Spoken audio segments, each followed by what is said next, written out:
PTSD, working as both a clinical and macro social worker with clients. As a traumatic stress specialist, Dr. Baxendale Ball practices somatic bodywork as well as medical Tai Chi with clients. After spending years teaching, refereeing, and competing in hard-style martial arts, Dr. Baxendale Ball sought board certification in Tai Chi and Qigong, which she will share with us today. You can find her in her private practice here in Marquette, Vibrant Health Company, or leading community Tai Chi at Be Well right here on 3rd Street. Vibrant Health Company has brought today information for you back here, so don't leave without taking some handouts and goodie bags. Thank you very much for your expertise and time today. We're so glad to have you here. Thank you so much.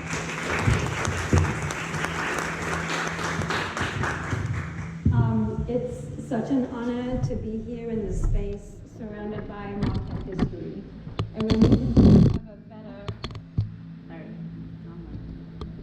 I really couldn't think of a better venue to present to you the history of Tai Chi Qigong.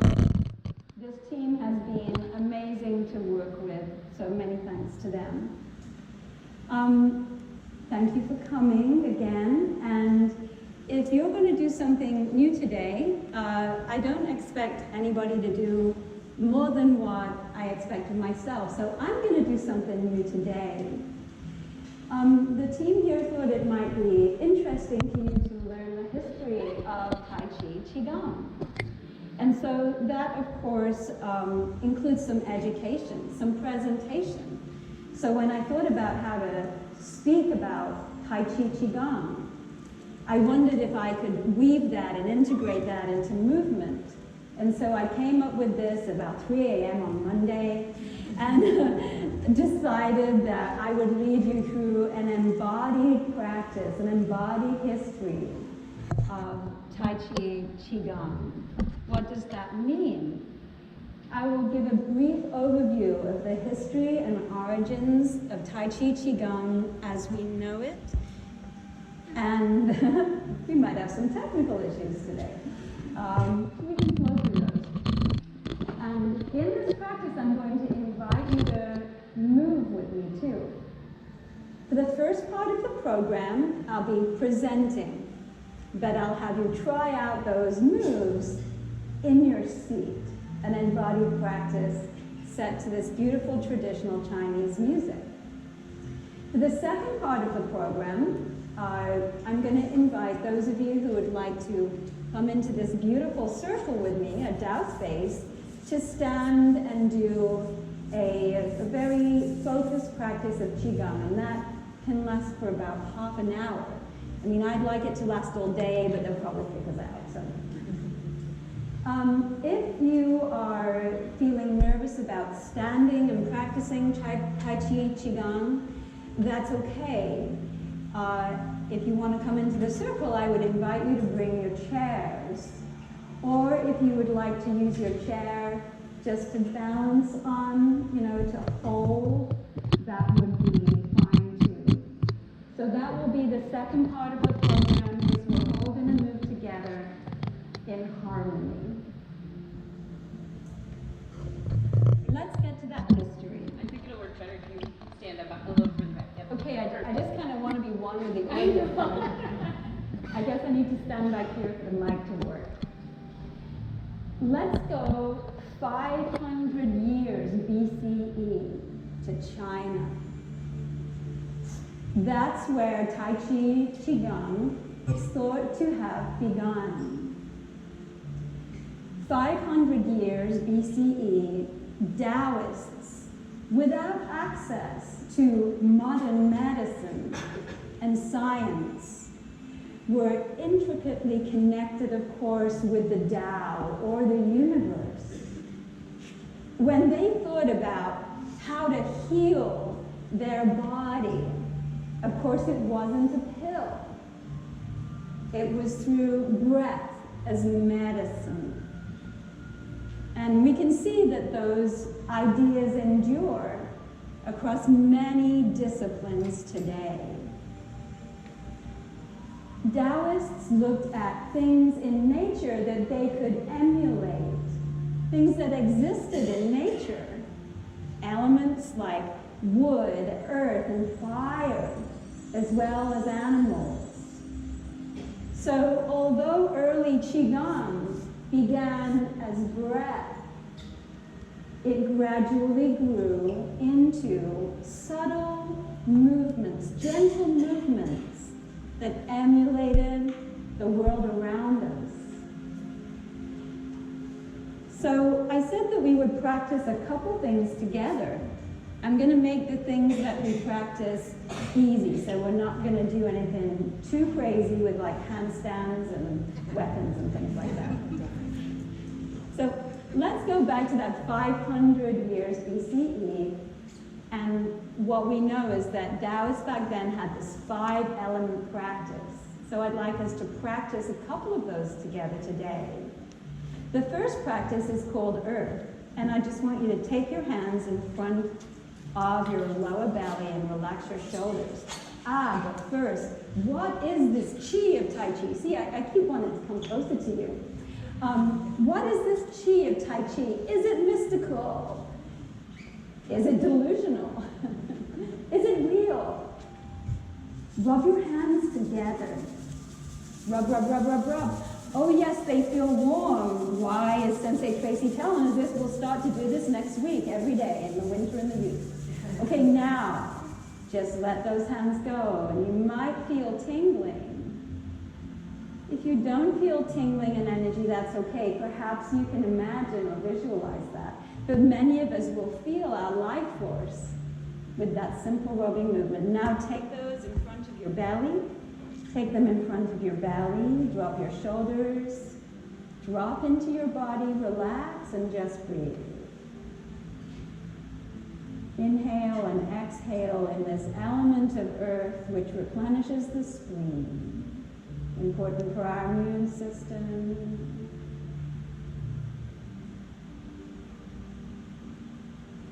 There are 5 elements that map to Qigong and traditional Chinese medicine. Another is wood.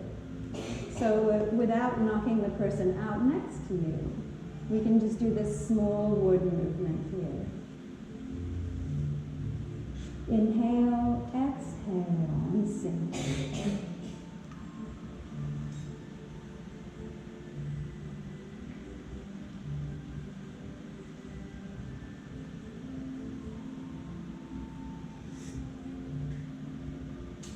That's so beautiful. Thank you for participating. As you can now see, there is nothing fancy about Tai Chi Qigong. The original thought is that we use breath as medicine, that movements should be simple so that you can remember and repeat them. And then there's this aspect of mindfulness, or Zen. We pay attention to what we're doing, because otherwise we're lost in thought. When we pay attention to our body, the moment, to each other, to our world, those worries fall away, or they just sit there, and we can attend to what is happening and tune into each other and our body. So 3 major elements all the way back to 500 BCE, mindfulness, being present, breath, and gentle movement. Something I think you'll agree that every body can participate in.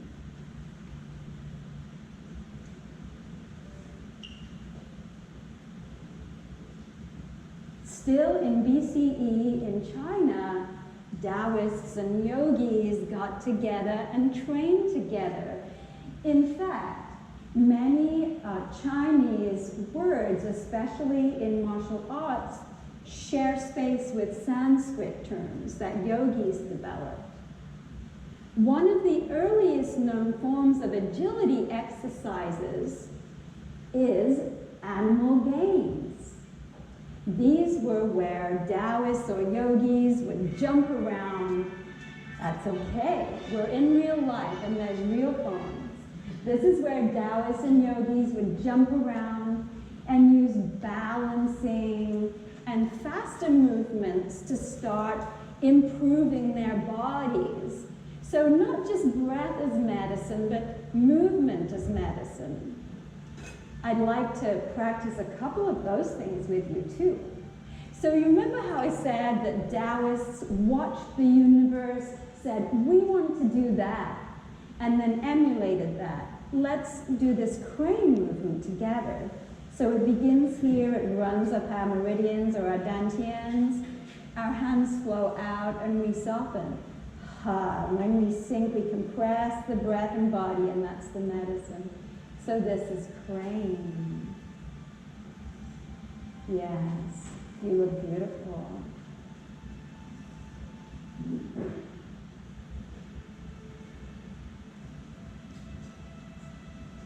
And keep your hands up there for a moment. In tiger, exhale.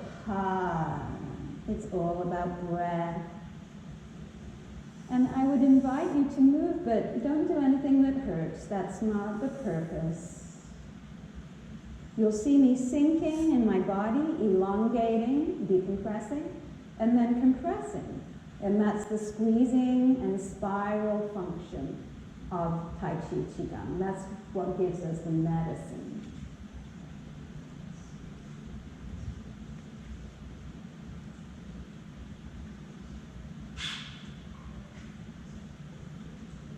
Let's jump all the way now to the 1600s, when TaijiQuan was codified and systemized. In the Chen village in China, Master Chen, a warrior, decided that he was going to use these Taoist movements and build on them and make a system for attacks and defense. Here we have what's known as the earliest style of Tai Chi, which is Chen style. Now, I'm not going to have you practice Chen style because it really is a warrior system. But I thought you might like to see what the difference is between what we were just doing and Chen style. Again, Chen style is not what we're going to do when we move together. I don't want to scare you off, but I thought you'd like to see a little bit of Chen style.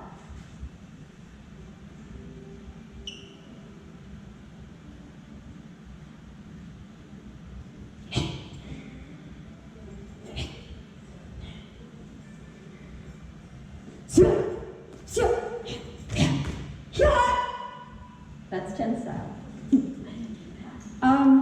So as you can see, that's very fast and vigorous, and each movement is focused on either an attack or a defense. Master Yang decided that that system was a little bit too aggressive for him. And so he took Chen style and adapted it to something that looks like Tai Chi as we know it today, but is far more palatable for bodies. And that's Yang style. Yang style is known for its beautiful flowing movements. And that's likely what you will admire when you see it being practiced still in China all over today. We will be able to do some Yang style movements together, and so I'll invite you to practice along with me. Placing your hands gently on your thighs. And as we're moving with Yang style, imagine that you are moving in water. You're just waving, your tendrils are waving. All right, let's go.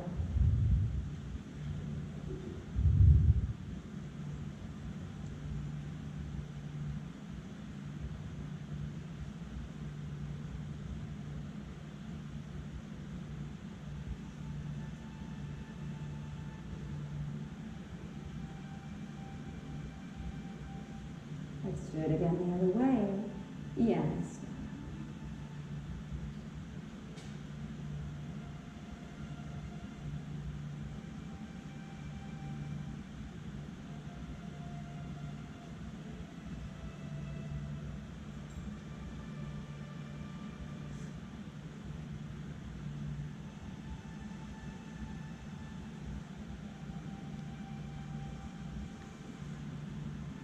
from Yang style came the most well-known form, the 24 forms, the most widely practiced Tai Chi Qigong form in the world.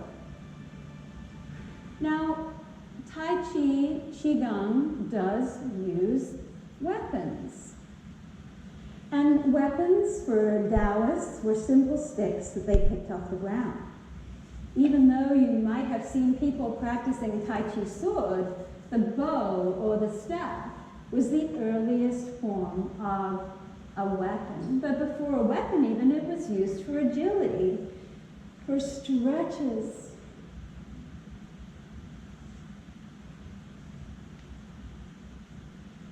Eventually, this became systemized too, with moves that could be seen as attacks or bluffs. And common in dojos or Tao spaces now is a practice with a weapon that could include a bow staff, a sword, etc., etc. Okay, I'm just going to lay that down.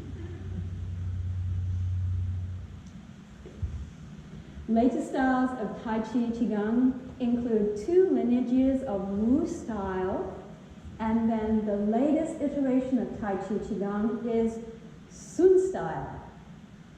Dr. Paul Lam of Australia has now trained thousands and thousands of instructors in Sun style Tai Chi. Sun style Tai Chi is very exciting for me because it is the closest match to Qigong. And so it is the most researched, the most adaptable, the most safe.